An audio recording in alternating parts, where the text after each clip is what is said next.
एक घने जंगल में एक चालाक लोमड़ी रहती थी।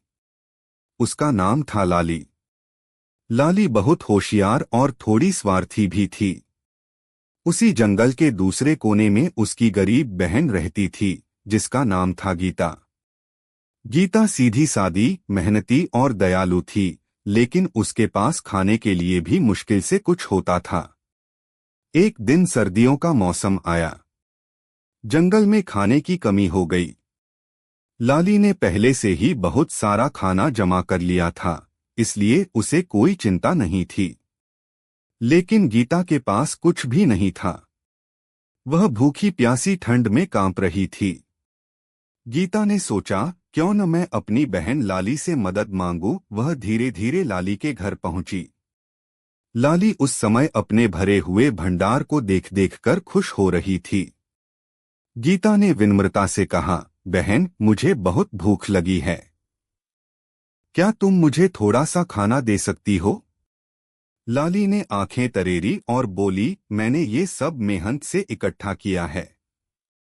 अगर तुम्हें खाना चाहिए तो तुम्हें भी मेहनत करनी चाहिए थी। गीता उदास होकर लौटने लगी, लेकिन उसने हार नहीं मानी। उसने जंगल में घूमकर सूखे फल, जड़ें और कुछ बचा-खुचा खाना इकट्ठा करना शुरू किया। रास्ते में उसे एक घायल खरगोश मिला। गीता ने उसकी मदद की, उसे अपने पास रखा और खाना खिलाया। कुछ दिनों बाद वही खरगोश अपने दोस्तों के साथ गीता के पास आया। वे सब मिलकर गीता के लिए खाना लाने लगे। धीरे धीरे गीता के पास भी खाने का अच्छा भंडार हो गया। वह खुश रहने लगी और दूसरों की मदद भी करती रही। इधर लाली ने देखा कि गीता अब खुश है और उसके पास भी बहुत खाना है। एक दिन अचानक लाली के भंडार में आग लग गई और उसका सारा खाना जलकर खत्म हो गया। अब लाली के पास कुछ नहीं बचा। भूखी और परेशान लाली गीता के पास गई और बोली, बहन, मुझसे गलती हो गई। क्या तुम मेरी मदद करोगी?